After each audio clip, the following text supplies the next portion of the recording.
અમદાવાદ મહાનગરપાલિકા renewable energy જે પરંપરાગત ઉર્જાના સ્ત્રોત છે એના કરતાં રિન્યુએબલ એનર્જી તરફ આગળ વધી રહી છે.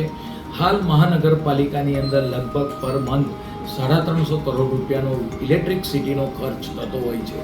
આજના સમયે 43% અમે મહાનગરપાલિકા રિન્યુએબલ એનર્જી તરફ આગળ વધી ચૂક્યા છે અને આવનાર સમયગાળા દરમિયાન કોર્પોરેશનના તમામ બિલ્ડિંગો છે એની ઉપર સોલર પેનલ વાગે.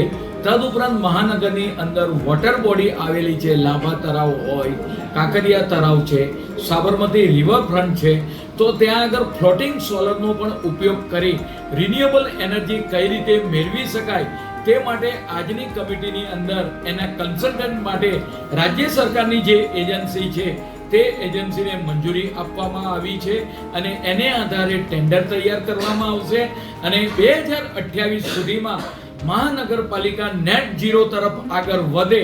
એટલે કે આપણે વાત કરીએ કે પરંપરાગત ઉર્જાના સ્ત્રોત સૌર ઉર્જા દ્વારા 100% ઉર્જા જે કોર્પોરેશનને જરૂરિયાત છે એ પ્રાપ્ત થાય એમાં આગળ વધી રહી છે. ફ્લોટિંગ સોલરની અંદર દેશની પ્રથમ મહાનગરપાલિકા હશે કે જેને ફ્લોટિંગ સોલર તરફ આગળ વધી કે ભાઈ પાણીની અંદરથી સોલર પેનલ લગાવી કઈ રીતે સૌર ઉર્જા ઉત્પન્ન કરી શકાય તે માટેની આજની સ્ટેન્ડિંગ કમિટીની અંદર ફ્લોટિંગ સોલરના કામને મંજૂરી આપવામાં આવી છે.